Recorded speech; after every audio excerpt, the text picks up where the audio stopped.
자, 오늘 주신 말씀은 이 고린도후서 2장 14절로부터 7장 4절까지 바울이 자기 사도 직분에 대한 말씀하는데 핵심이고 절정이라고 할 정도로 아주 중요한 말씀입니다.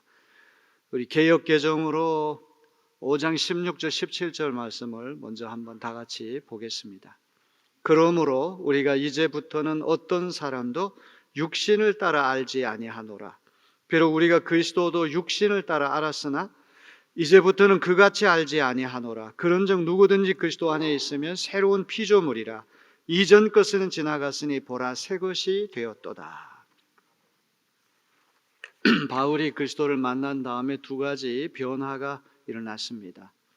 첫째는 사람들을 바라보는 관점이 변화가 됐고, 두 번째는 그리스도를 보는 시각이 또 변화가 되었습니다. 육신을 따라라고 하는 말 아주 중요한 말입니다.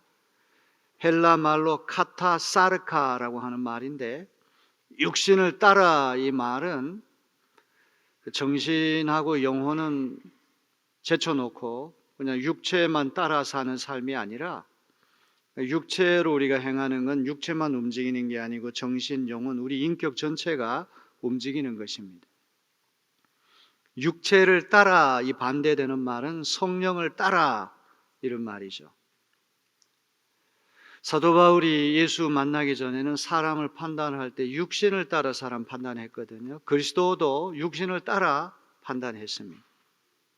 육신을 따라 이 말은 하나님 없이, 하나님 믿지 않고 하나님께 대적하는 이 세속 문화, 세상적인 방식, 인간적인 방식, 하나님을 만나기 전에 옛날의 삶이라고 하는 것은 사람을 판단할 때 외모나 신분이나 지위나 계급이나 남자냐 여자냐 주인이냐 종이냐 백인이냐 흑인이냐 이런 것들을 보고 판단했는데, 이제 그리스도 안에 들어오면서 육신을 따라 사는 삶이 아니라 성령을 따라 사는 삶으로 바뀌었다는 것입니다. 사람을 보는 관점이 달라졌을 뿐만 아니라 그리스도를 바라보는 관점, 시각도 달라졌어요. 옛날 바울이 예수님을 모를 때는 유대인들이 표적을 구하거든요. 기적을 구하기 때문에 십자가에 달리신 하나님은 무능한 하나님, 무기력한 하나님, 지혜를 사모하고 지혜를 자랑하는 그리스 사람들이 볼 때는 십자가는 어리석고 미련한 일이에요. 육신을 따라 그리스도 십자가를 바라보게 된 무능한 일이고 어리석은 일이었는데, 성령을 따라 그리스도를 보고 십자가를 보니까 하나님께서 인간을 구원하는 능력과 지혜가 십자가에서 고스란히 나타났다는 그런 말이에요. 오늘도 우리가 육체를 따라, 육신을 따라 사람들을 판단하고 그리스도를 판단하고 그런 삶이 아니라, 이제는 예수 안에서 성령을 따라 사람들을 판단하고 그리스도를 판단하는 가치 판단의 일대 변화와 혁신이 일어나게 되기를 주님의 이름으로 기원합니다.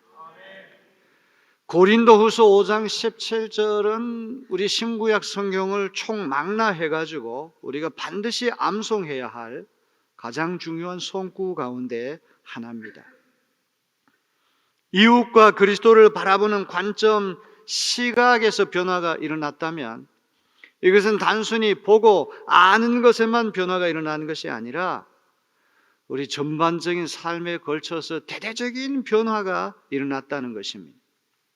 여기 사도 바울은 17절에서 누구든지 그리스도 안에 있으면 조건절을 먼저 내세웁니다. 누구든지라고 하는 말은 동쪽에 살든 서쪽에 살든 북쪽에 살든 백인이든 흑인이든 어떤 사람이든지 간에 그리스도 안에 있으면 새롭게 변화가 된다는 사실을 우리에게 알려줍니다. 이 그리스도 안이라고 하는 말, 사도 바울의 전매 특허와 같이 아주 유명한 바울이 자주 쓰는 말씀이거든요. 이 바울 서신에만 76번이나 등장하는 대단히 중요한 용어입니다. 그리스도 안이라고 하는 말은 바깥에 있다가 공간, 장소가 그리스도 안쪽으로 들어온다, 이런 의미가 되겠죠. 그리스도 바깥에 살다가 이젠 그리스도를 믿은 다음에 그리스도께 속해서 그리스도 안에 장소, 공간이 그리스도 안쪽으로 들어왔다, 이런 말도 되는 것이고, 그리스도 바깥에 있을 때는 우리 신분이 죄로 가득 찬 그런 신분이 이제는 하나님의 자녀로 신분이 변화가 된다. 그리스도 안이라고 하는 말은 단순히 공간과 신분의 변화뿐만 아니라 이제 그리스도의 십자가 죽음과 부활에 동참해서 그리스도와 연합하는 삶, 이전에는 판단하는 것이 다 내가 중심이 됐어요. 내가 중심이 돼서 세상을 보고 사람을 보고 그리스도를 보고 그랬는데, 이제는 이 가치 영역이 그리스도 중심으로 변화가 됐다는 말. 그래서 그리스도 안이라고 하는 말은 그리스도를 중심으로 한 가치 영역 안으로 진입했다고 하는 그런 말이 되는 것입니다. 그리스도 안에 들어온 사람, 그리스도 안에 들어와서 그리스도와 연합해서 사는 사람은 옛것들은 지나가고 새 것이 되었다고 선언합니다. 획기적인 눈이 열리고 획기적인 삶의 지평이 새롭게 열려가지고 세상 만사가 다 새롭게 변화된다는 말이에요. 이 새로운 피조물이라고 하는 말, 헬라 말로 카이네 크타시스라고 하는 말인데 아주 중요한 말이에요.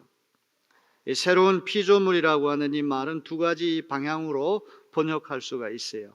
첫째는 누구든지 그리스도 안에 있으면 누구든지라고 하는 말을 받아가지고 한 개인이 육신을 따라 세상적이고 인간적인 삶을 살다가 이제 예수 믿고 예수 안에 있게 되면 옛 삶의 방식을 벗어던지고 새로운 삶으로 변화된다. 이게 피조물, 새로운 피조물, 크리처, 새로운 피조물, 한 개인이 그리스도 안에서 새로운 피조물로 거듭났다, 변화됐다, 이렇게 해석할 수가 있어요. 또 하나 중요한 번역은 New Creation, 한 개인이 변화될 뿐만 아니라 내가 보는 세상, 내가 보는 하나님, 내가 보는 그리스도, 내가 보는 교회, 내가 보는 하늘, 땅, 우주 만물 전체가 다 새롭게 변화가 된다는 거예요.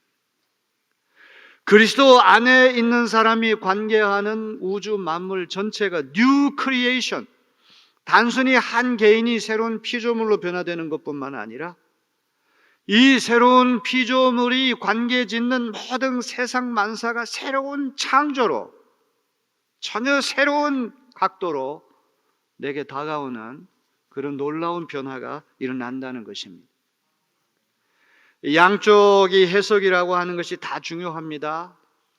강조점이 어느 쪽에 있느냐 차이가 있을 뿐이고, 한 개인이 먼저 예수 안에서 새롭게 변화되면 그 사람이 관계 짓는 세상 만사가 다 새롭게 다가온 뉴 크리에이션, 새로운 창조로 우리에게 다가오는 역사가 일어나게 될 줄로 믿습니다. 이사야 65장 17절을 다 같이 봅니다. 보라, 내가 새 하늘과 새 땅을 창조하나니 이전 것은 기억되거나 마음에 생각나지 아니할 것이라. 인생을 한번 살 때 한 번쯤은 새 하늘과 새 땅이 창조되는 신비를 우리가 한 번씩은 다 경험했으면 좋겠어요. 늘 육신을 따라 살았던 삶인데 어느 순간 은혜 받고 내가 새로운 피조물로 거듭났을 뿐만 아니라 내가 바라보는 하늘도 새롭게 창조되고 땅도 새롭게 창조되고 나무도 물도 공기도 사람도 교회도 이름 없이 들에 핀 이 꽃 한 송이까지도 전혀 새로운 창조물로 다가오는 새 하늘과 새 땅이 열리는 그런 은혜 체험이 우리에게 한 번씩은 다 있어야 할 줄로 믿습니다. 갈라디아서 6장 15절 말씀을 읽습니다. 할례를 받거나 안 받는 것이 중요한 것이 아니라 새롭게 창조되는 것이 중요합니다. 유대인처럼 할례자가 되거나 이방인처럼 무할례자가 되느냐, 할례를 받았느냐 안 받느냐 이것이 중요한 것이 아니라 새롭게 창조되는 것이 중요하다. 이렇게 사도 바울이 그리스도 안에 있게 되니까 새로운 피조물로 변화되었을 뿐만 아니라 그가 관계 짓는 온 천하 만물이 다 새로운 창조로 다가오는 것입니다. 그때 바울이 했던 유명한 고백이 갈라디아 3장 28절이에요. 한번 갈라디아 3장 28절을 다 같이 읽어볼까요? 너희는 유대인이나 헬라인이나 종이나 자유인이나 남자나 여자나 다 그리스도 예수 안에서 하나이니라. 그리스도 안에 있기 전에 육신을 따라 세상 방식대로 인간적인 방식대로 살았을 때는 인종이 유대인입니까 헬라인입니까? 이거 아주 중요합니다. 이것 가지고 판단했거든요. 백인이냐 흑인이냐. 가난한 나라에서 오면은 조금 업신여기고 부자 나라에서 똑똑한 나라에 오면은 그 앞에 주눅 들고 그렇게 인생을 살았는데 이제는 그리스도 안에서 새로운 피조물로 새 창조가 일어나니까 더 이상 인종이 중요한 것이 아니란 말이에요. 종이냐 주인이냐 신분을 따지고 계급을 따졌는데 그리스도 안에서 그런 신분, 계급, 위계 질서가 다 무너졌다는 거예요. 남자냐 여자냐 성차별 이런 것도 옛날 있었는데 그리스도 예수 안에 그런 것이 다 무너져 사람을 보는 눈이 달라지고 그리스도를 아는 눈이 획기적으로 변화되었다고 하는 고백이 아닙니까? 오늘 말씀을 듣는 여러분에게도 이런 놀라운 시각의 변화, 삶의 변화, 자세의 변화가 일어나게 되기를 주님의 이름으로 기원합니다. 18, 19절은 고대 그리스 로마 문헌에서 찾기 대단히 어려운 기독교 특유의 바울 특유의 화해론을 우리에게 제시해요. 하나님과 우리가 화목했다는 말. 자, 먼저 이 화해론을 전개하기 전에 18절 전반부에 사도 바울이 이런 고백을 합니다. 이 모든 것은 하나님에게서 났습니다. 시각이 새로워지고 삶의 태도가 새로워지고 새로운 피조물로 거듭나고 새 창조가 펼쳐지는 이 놀라운 일들은 사람에게서 나는 것이 아니라 하나님이 하시는 일이라는 고백이죠. 그리스도의 십자가와 부활을 통해서 하나님이 하시는 구원 행위가 바로 이 새 창조로 이제 나타나게 되는 것입니다. 자, 그러면 하나님께서 예수 그리스도의 십자가와 부활을 통해 이루신 변화의 핵심 무엇입니까? 그것은 바로 화해, 화목이라는 것입니다. reconciliation. 얼마나 중요한 개념인지 몰라요. 화해라고 하는 것, 화목이라고 하는 것은 불화를 전제하잖아요. 좋은 관계가 뭔가 잘못돼가지고 깨지는 거예요. 중단되는 거예요. 설린 관계가 증오심이나 적대감이나 분쟁 때문에 깨졌는데 화목, 화해라고 하는 것은 그 관계가 회복되는, 그래서 다시 평화가 이루어지는 것을 화해, 화목이라고 말을 하는데 이 그리스도 사역의 핵심이 하나님과 우리 사이를 화목케 하는 데 있다. 바울은 그렇게 말씀합니다. 18절 후반부를 다 같이 소리내서 읽어봅니다. 하나님께서는 그리스도를 내세우셔서 우리를 자기와 화해하게 하시고 또 우리에게 화해의 직분을 맡겨주셨습니다. 화해라고 하는 말로 세 번 번역했고 개역개정에는 화목이라고 하는 말로 번역인데 다 똑같은 말이에요. 화해, 화목.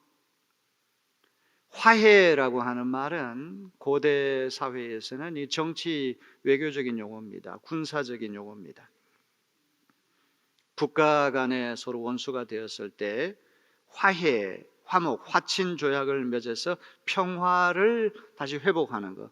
이게 정치 외교적인 것이죠. 군사적인 것이죠. 화해, 화목이라고 하는 개념이 대체적으로 어떤 국가적으로, 정치적으로, 외교적으로, 군사적으로 사용이 되었는데 사도 바울은 이것을 하나님과 우리 관계, 우리와 이웃과의 관계, 신학적으로 이것을 사용한다고 하는 것, 아주 획기적인 일입니다. 화친조약, 평화조약이라고 하는 건 어떻게 일어납니까? 대개는 약소국이 강대국을 향해서 화친조약을 요청할 때가 많아요. 힘이 있는 쪽에서 먼저 우리 화목합시다 이렇게 하는 경우는 드물어요. 열세, 국가의 운명이 왔다 갔다 할 때는 납작 엎드려 가지고 우리 화목합시다, 화해합시다, 평화 조약을 맺읍시다 이렇게 열세인 약소국이 강대국을 향해 화친 조약을 신청합니다. 또 가해자 쪽에서 먼저 내가 잘못했으니까 용서하시고 이제 화목하게 지냅시다. 가해자 쪽에서 피해자에게 이 손을 내밀어서 화목하자 이렇게 요청을 해요. 종교적으로 볼 때도 사람이 어떤 굉장히 불행한 일을 겪고 이렇게 되면 야, 내가 이거 잘못해서 신의 진노를 샀구나. 그래서 죄를 뉘우치는 의미로 신에게 극진한 제물을 드립니다.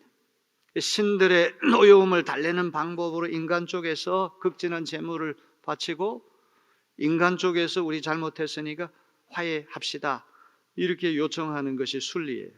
그런데 오늘 바울이 얘기하는 것은 하나님께서 자신을 향해 반역죄를 저지른 인간에게 먼저 화해의 악수의 손길을 먼저 내미신다. 얘는 동서고음을 막론하고 정치 외교적으로나 종교적으로 상당히 이례적인 그런 말입니다.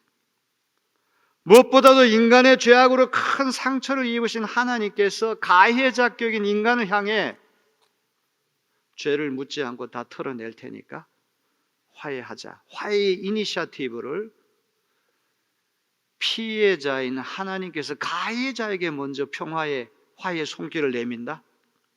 이것도 대단히 이례적인 일입니다.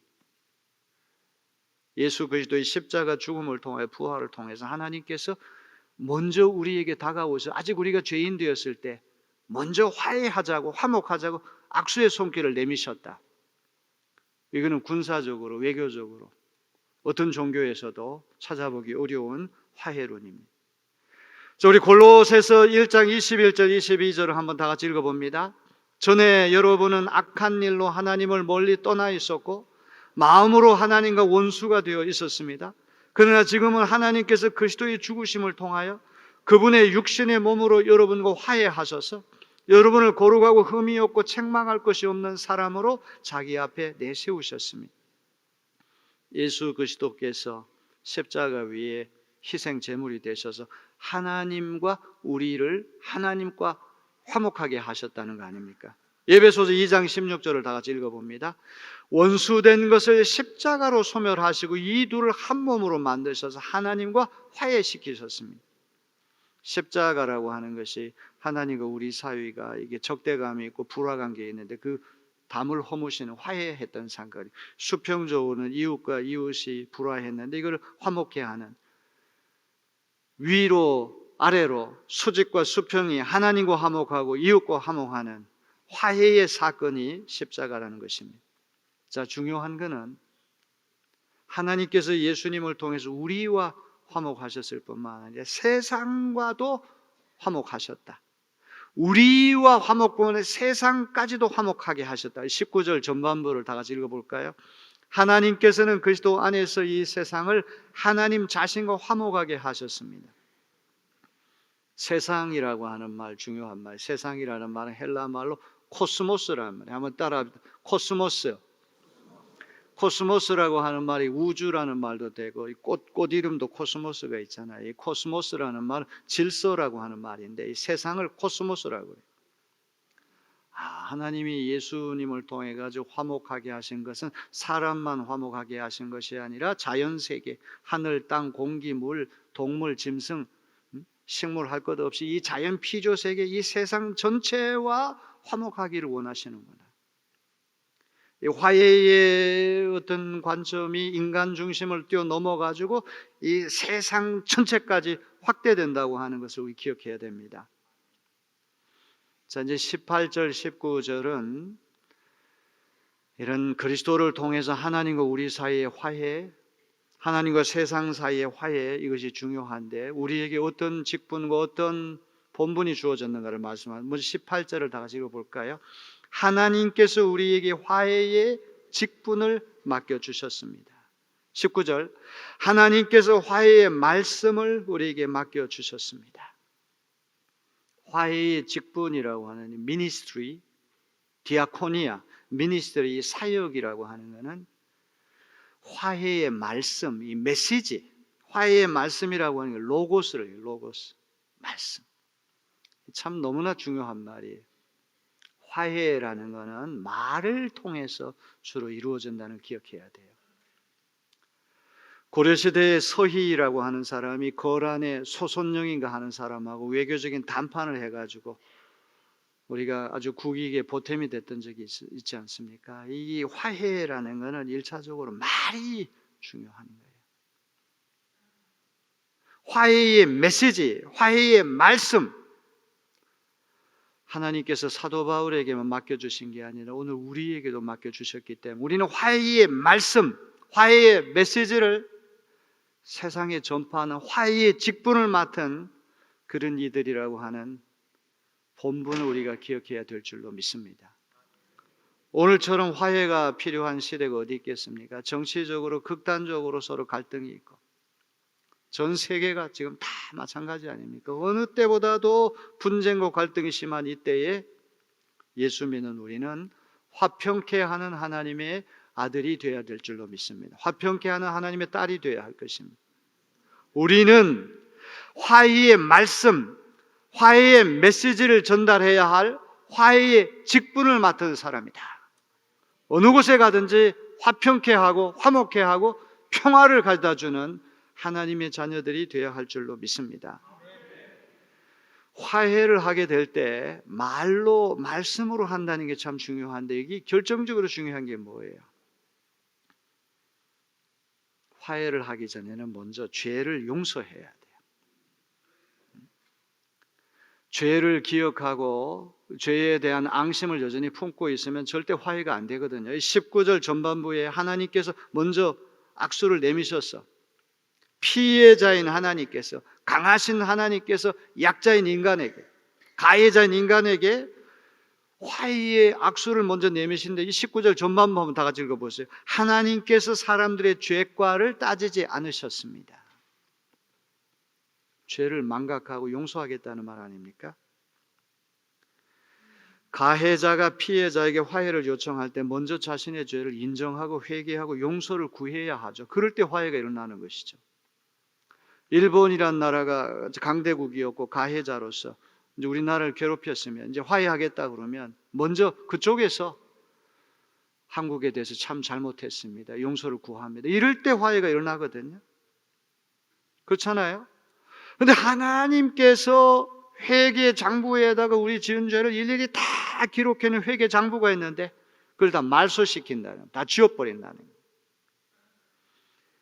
하나님께서 우리의 죄를 다 말소하고 용서하시고 기억하지 않으시면서 먼저 화해의 손길을 내미셨다는 거예요. 자, 20절 너무나 중요한 말씀이에요. 다 같이 읽어봅니다. 그러므로 우리는 그리스도의 사절입니다. 하나님께서는 우리를 시켜서 여러분에게 권고하십니다. 우리는 그리스도를 대리하여 간청합니다. 여러분은 하나님과 화해하십시오.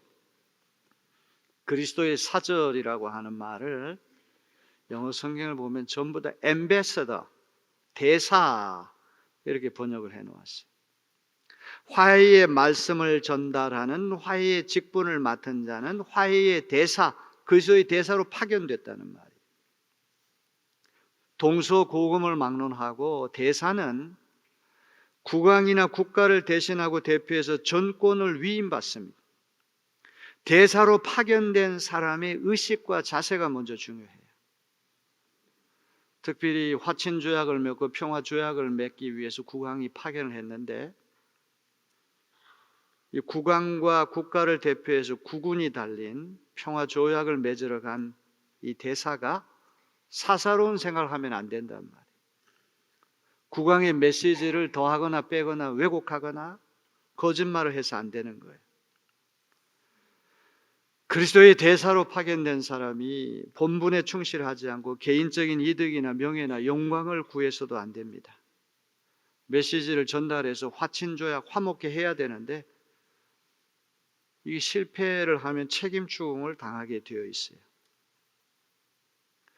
그리스도의 대사로 고린도 교회에 파견된 사도 바울은 이런 의식과 이런 자세를 잊지 않았거든요. 고린도 교인들이 소비자로서 그들의 구매욕을 충동시키고 듣기 좋아하는 달콤한 말만 얘기한 것이 아니라 십자가를 바라보라. 왜냐하면 그리스도께서 바울에게 준 화해의 메시지, 화해의 직분이 십자가를 중심으로 이루어지는 것이기 때문에 그는 순직하게 그리스도의 대사의 직분을 잘 감당했던 거예요. 대사를 맞이하는 쪽에서도 상대편 국왕과 국가를 대신해서 전권을 위임받아 국빈으로 온 대사를 냉대하거나 모독하면 안 되는 것이죠.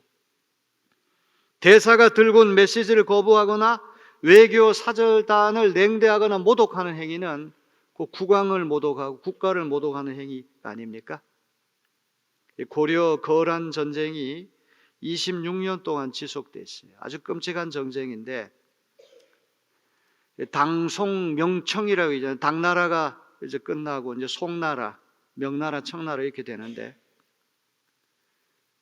당나라가 이제 다 끝난 다음에도 이 사대주의, 사라는 말은 섬길 사자예요. 큰 나라를 섬기는 이 사대주의에 젖어 있는 고려 사람들이 여전히 송나라를 섬기고 거란을 야만 민족으로 무시했단 말이에요. 거란의 국왕이 고려하고 좀 친밀하게 지내야 되겠다 사신을 보냈어요. 낙타 50피를 선물로 보냈는데 고려에서 송나라와의 관계를 생각해가지고 사신은 섬으로 유배를 보내고 낙타 50피는 다리 밑에다가 놓아가지고 굶겨 죽였단 말이에요.